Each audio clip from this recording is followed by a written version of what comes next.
Hello बच्चों, आप सभी का हमारे YouTube चैनल आइडियल देव क्लासेस में स्वागत है। बच्चों, आज हम आपके लिए एडकेट अभ्यास पुस्तिका विषय विज्ञान लेके आए हैं, जो कक्षा 7वीं के लिए, और इस पुस्तक को मध्य प्रदेश राज्य शिक्षा केंद्र भोपाल द्वारा वर्ष 2023-24 के लिए बनाया गया है। और आज हम इस वीडियो के माध्यम से आपको अध्याय कौन सा बताएंगे? अध्याय 5 भौतिक एवं रासायनिक परिवर्तन से संबंधित जो प्रश्न आपकी एडकेट अभ्यास पुस्तिका में दिए गए हैं, उन प्रश्नों को हमने आसान भाषा में लिखे आपको यहाँ पे समझाएंगे। चलिए देखते हैं। अध्याय 5 भौतिक एवं रासायनिक परिवर्तन। क्या दिया? पाठ की पूर्व की तैयारी है। बूझो और पहली राशन की दुकान से सामान लेने गए, उनका थैला फटने से सामान आपस में मिल गया। घर आने पर उनकी माताजी ने छांटकर सामान अलग कर दिया, किंतु अचार के पैकेट का तेल कपड़े के थैले में लग गया। जब उसे धोया गया तो वह लाल रंग का हो गया।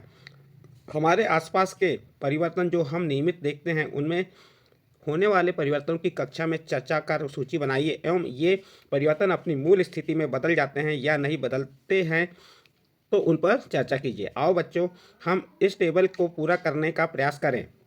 घटना को पढ़ो जो आपके अनुमान से परिवर्तन हुआ है, उस खाने में सही का चिन्ह लगाओ और यदि नहीं तो कट का चिन्ह लगाओ। चलिए देखते हैं घटनाएं। जैसे कागज़ को फाड़कर छोटे छोटे टुकड़े करना, कौन सा परिवर्तन हो गया? ये भौतिक परिवर्तन, क्योंकि उसको उसमें उसके गुण में परिवर्तन नहीं हो रहा है। बर्फ का पिघलना, ये भी भौतिक परिवर्तन है। मोमबत्ती का जलना, ये भी भौतिक परिवर्तन है। पेड़ की सूखी पत्तियों से खाद का बनना, ये कौन सा परिवर्तन हो गया? आपका रासायनिक परिवर्तन हो गया। पटाखों का जलना, ये भी रासायनिक परिवर्तन है। लकड़ी के गट्ठे के छोटे छोटे टुकड़े करना, ये क्या हो गया? भौतिक परिवर्तन। लोहे में जंग लगना, गैल्वेनीकरण, खाने का पकना, कटे सेव का खुला रखने पर लाल होना, चूने के पानी का दूधिया होना, ये सब क्या है? आपके रासायनिक परिवर्तन है। और मोम का पिघलना, ये आपका क्या हो जाएगा? भौतिक परिवर्तन। इस प्रकार से इसको आप क्या, कौन से भौतिक परिवर्तन है, कौन से रासायनिक परिवर्तन है, वो आपको हमने बताए। अब यहाँ देखते हैं रिक्त स्थानों की पूर्ति दिए गए विकल्पों में से चुनकर कीजिए। यहाँ पे आपको जो विकल्प दिए, जैसे हानिकारक, भौतिक, रासायनिक, ऑक्सीजन एवं जल, नया पदार्थ, इन विकल्पों को चुनकर इन रिक्त स्थानों की हमें पूर्ति करना है। पहला रिक्त स्थान क्या है? लकड़ी के लट्ठे को छोटे टुकड़ों में काटना खालिस्तान परिवर्तन है, तो लकड़ी के लट्ठे को छोटे टुकड़ों में काटना भौतिक परिवर्तन है, तो आंसर क्या हो गया? भौतिक परिवर्तन। फिर पत्तियों से खाद बनना खालिस्तान परिवर्तन है, तो आपका आंसर हो जाएगा रासायनिक परिवर्तन। नेक्स्ट है भौतिक परिवर्तन में खालिस्तान नहीं बनता, तो देखिए जो भौतिक परिवर्तन होता है उसमें नया पदार्थ नहीं बनता, तो उत्तर क्या हो जाएगा इसमें? नया पदार्थ। नेक्स्ट प्रश्न है मैग्नीशियम के जलते हुए फीते की और लंबी अवधि तक देखना खालिस्तान है, तो आपका आंसर हो जाएगा हानिकारक है। फिर जंग लगने के लिए खालिस्तान दोनों की उपस्थिति अनिवार्य है, तो जंग लगने के लिए ऑक्सीजन एवं जल दोनों की उपस्थिति अनिवार्य है, तो आंसर में क्या आ जाएगा आपका? ऑक्सीजन एवं जल। तो इस प्रकार बच्चों आपका जो रिक्त स्थान की पूर्ति दिए गए विकल्पों से करना, तो वह पूर्ति करके हमने आपको बताया। अब इसके बाद नेक्स्ट प्रश्न आते हैं आपके। कैसे प्रश्न है ये? निम्नलिखित विकल्पों में से सही विकल्प चुनकर लिखिए। जो आपको विकल्प दिए इनमें सही विकल्प चुनकर लिखना है। देखिए प्रश्न नंबर 1, लोहे पर जंग लगना। 4 ऑप्शन दिए हैं। ए नंबर रासायनिक परिवर्तन, बी नंबर ऑक्सीजन की आवश्यकता होती है, सी नंबर नमी की आवश्यकता होती है और डी नंबर तीनों कथन सही हैं। तो यहाँ पे देखिए रासायनिक परिवर्तन भी होता है, जंग लगने के लिए ऑक्सीजन की भी आवश्यकता होती है और नमी की भी आवश्यकता होती है, यानी ए बी सी तीनों कथन सही हैं, तो इसका सही आंसर हो जाएगा डी नंबर, तीनों कथन सही हैं। नेक्स्ट प्रश्न है आपका, सेब, बैगन एवं आलू को काटकर वायु में खुला छोड़ने पर भूरे रंग में रंग परिवर्तन हो जाता है, क्यों? ए नंबर नया पदार्थ बनता है, बी नंबर सेब, बैगन एवं आलू वातावरण की ऑक्सीजन से क्रिया करते हैं और सी नंबर रासायनिक परिवर्तन का उदाहरण है और डी नंबर कथन ए बी सी तीनों सही हैं, तो इसका सही आंसर आ जाएगा डी नंबर कथन ए बी सी तीनों सही हैं। इससे नया पदार्थ भी बनता है, सेब, बैगन एवं आलू के वातावरण की ऑक्सीजन से क्रिया करते हैं और रासायनिक परिवर्तन का उदाहरण, तो इसका डी नंबर का ऑप्शन सही होगा। नेक्स्ट प्रश्न है प्रश्न नंबर 3, लोहे में कार्बन, क्रोमियम, निकिल तथा मैंगनीज मिलाकर एक मिश्र धातु बनाते हैं जिसमें जंग नहीं लगती, वह मिश्र धातु है। ए नंबर सोना, बी नंबर चांदी, सी नंबर स्टेनलेस स्टील और डी नंबर तांबा, तो इसका सही आंसर हो जाएगा C number stainless steel. Next प्रश्न है आपका प्रश्न नंबर 4, निम्न में से रासायनिक परिवर्तन का उदाहरण है। ए नंबर कागज के टुकड़े करना, बी नंबर प्रकाश संश्लेषण, सी नंबर लकड़ी के लट्ठे को काटना, डी नंबर बर्फ का पिघलना। तो कागज के टुकड़े करना, लकड़ी के लट्ठे को काटना, बर्फ का पिघलना, ये सब रासायनिक परिवर्तन नहीं है। कौन से परिवर्तन है? भौतिक परिवर्तन। और प्रकाश संश्लेषण यहाँ पे क्या है आपका? रासायनिक परिवर्तन, तो इसलिए आपका आंसर सही कौन सा होगा? बी नंबर का ऑप्शन सही है, प्रकाश संश्लेषण। नेक्स्ट प्रश्न है प्रश्न नंबर 5, वायुमंडल में पाई जाने वाली वह परत जो पराबैंगनी विकिरणों को अवशोषित कर रक्षात्मक आवरण बनाती है, वह है। ए नंबर ओजोन परत, बी नंबर क्षोभ मंडल, सी नंबर ताप मंडल और डी नंबर भूपर पार्टी। तो इसका सही आंसर आ जाएगा आपका ए नंबर ओजोन परत।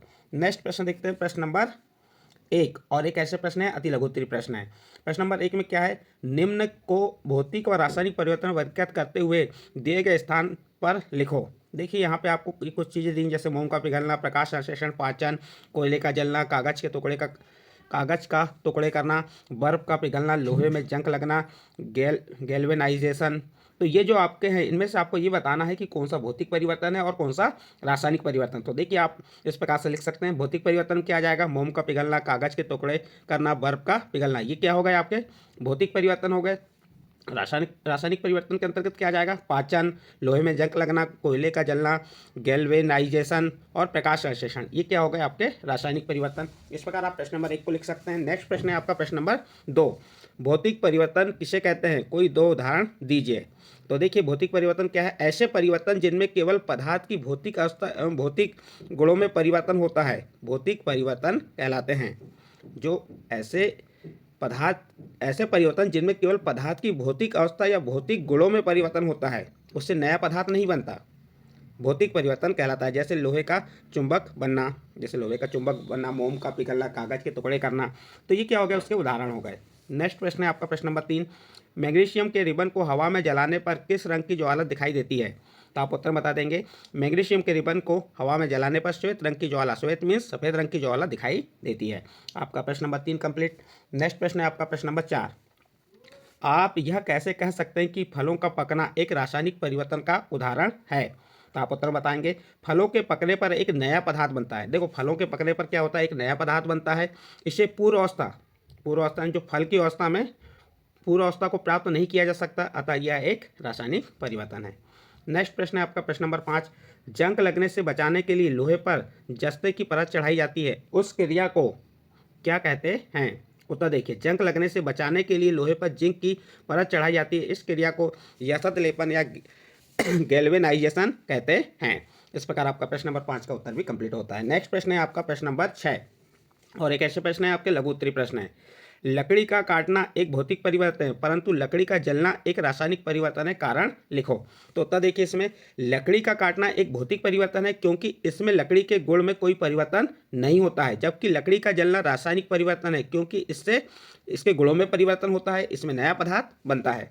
इस प्रकार आपका प्रश्न नंबर 6 का उत्तर कंप्लीट होता है। नेक्स्ट प्रश्न है आपका प्रश्न नंबर 7, कॉपर सल्फेट विलयन मीन्स नीला विलयन में लोहे की कील डालने पर विलयन का रंग हरा क्यों हो जाता है। तो देखिए, कॉपर सल्फेट विलयन में लोहे की कील डालने पर विलयन का रंग आयरन सल्फेट के कारण हरा हो जाता है। आपका प्रश्न नंबर 7 का उत्तर भी कंप्लीट हुआ। नेक्स्ट प्रश्न आता है आपका प्रश्न नंबर 8।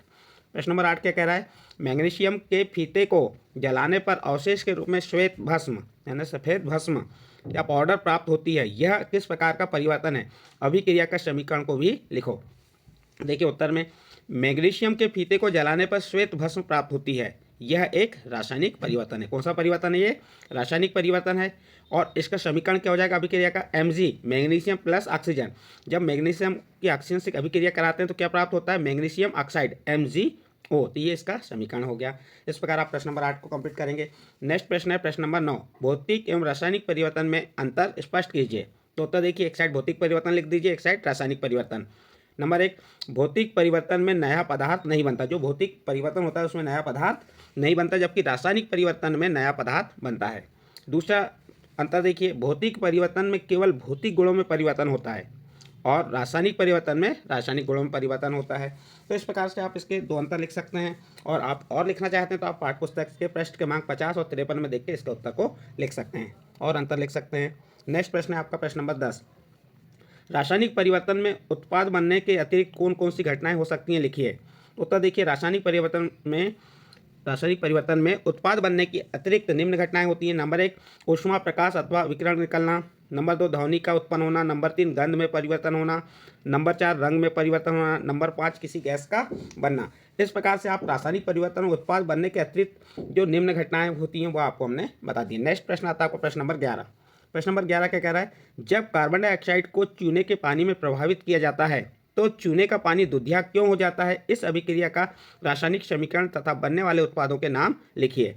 देखिए, कैल्शियम कार्बोनेट के कारण जो कैल्शियम कार्बोनेट है CaCO3 के कारण चूने का पानी क्या हो जाता है, दूधिया हो जाता है। और हमें समीकरण लिखने के लिए कहा, तो समीकरण क्या हो जाएगा, CO2 प्लस CaOH2 से क्या बना, CaCO3 प्लस H2O।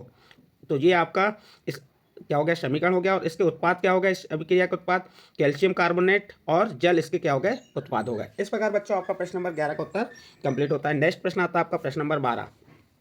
कैसे प्रश्न है ये, दीर्घोत्तरीय प्रश्न है। कॉपर सल्फेट के क्रिस्टल कैसे बनते हैं, इसका वर्णन कीजिए। उत्तर देखिए, हम कॉपर सल्फेट के क्रिस्टल कैसे बनते हैं उसका वर्णन आपको बता रहे हैं। चलिए देखते हैं इसका उत्तर क्या है। किसी बीकर में 1 कप पानी लीजिए, उसमें तनु सल्फ्यूरिक अम्ल H2SO4 अम्ल की कुछ बूंदें मिलाइए। जल को गर्म कीजिए। जब जब जल उबलना आरंभ कर दे तो इसमें धीरे धीरे कॉपर सल्फेट का चूर्ण मिलाना तब तक जारी रखें जब तक कि उसमें और कॉपर सल्फेट घोलना संभव ना हो। विलयन को फिल्टर पेपर की सहायता से छान लीजिए, उसे ठंडा होने दीजिए। इस समय इसे हिलाए डुलाए नहीं, कुछ समय ऐसा ही रहने दें। विलयन ठंडा होने पर हमें कॉपर सल्फेट के क्रिस्टल प्राप्त हो जाएंगे। इस प्रकार से आप प्रश्न नंबर 12 का उत्तर कंप्लीट कर सकते हैं। नेक्स्ट प्रश्न है आपका प्रश्न नंबर 13। प्रश्न नंबर 13 क्या कह रहा है, लोहे में जंग लगने के लिए आवश्यक परिस्थितियां क्या हैं, रासायनिक समीकरण द्वारा जंग लगने की प्रक्रिया को स्पष्ट करते हुए लिखिए। उत्तर देखिए, लोहे में जंग लगने के लिए ऑक्सीजन और जल दोनों की उपस्थिति अनिवार्य है। समीकरण क्या हो जाएगा इसका, Fe मीन्स लोहा plus O2 oxygen plus H2O, ये तीनों की उपस्थिति में क्या लगता है, जंग, जिससे क्या बनता है, आयरन ऑक्साइड Fe2O3। तो इस प्रकार से इसको रासायनिक समीकरण द्वारा बता भी सकते हैं। आपका प्रश्न नंबर 13 का उत्तर कंप्लीट हुआ। नेक्स्ट प्रश्न आता है आपका प्रश्न नंबर 14। लोहे को जंग लगने से बचाने के लिए किए जाने वाले उपायों को लिखिए। उत्तर देखिए, लोहे को जंग लगने से बचाने के लिए उपाय नंबर 1, लोहे पर पेंट अथवा ग्रीस की एक परत चढ़ाना। नंबर 2, लोहे के ऊपर क्रोमियम अथवा जस्ता जैसी किसी धातु की परत चढ़ाना। नंबर 3, यशत लेपन द्वारा जंग लगने से बचाया जा सकता है। इस प्रकार से आपका प्रश्न नंबर 15 का उत्तर भी कंप्लीट होता है। इसके बाद आपके प्रोजेक्ट कार्य आते हैं। प्रोजेक्ट कार्य नंबर 1, तो इसका प्रश्न नंबर 1 क्या कह रहा है, अपने आसपास होने वाले कोई 10 परिवर्तनों की सूची बनाते हुए उन्हें भौतिक तथा रासायनिक परिवर्तनों में वर्गीकृत कीजिए तथा होने वाले परिवर्तनों का कारण स्पष्ट कीजिए। देखिए यहाँ पे आपकी तालिका दी है, क्रमांक दिया है, परिवर्तन का नाम, भौतिक या रासायनिक परिवर्तन और परिवर्तन को स्पष्ट करने का कारण। तो देखिए यहाँ पे पाचन किसके द्वारा होता है, रासायनिक परिवर्तन, इससे नया पदार्थ बनता है। कागज का जलना, ये भी रासायनिक परिवर्तन, इससे भी नया पदार्थ बनता है। दही का जमना, ये भी आपका रासायनिक परिवर्तन है और इससे भी नया पदार्थ बनता है। प्रकाश संश्लेषण, कोयले का जलना, ये सभी क्या है, आपके रासायनिक परिवर्तन है क्रमांक 5 तक, और इनसे नया पदार्थ बनता है।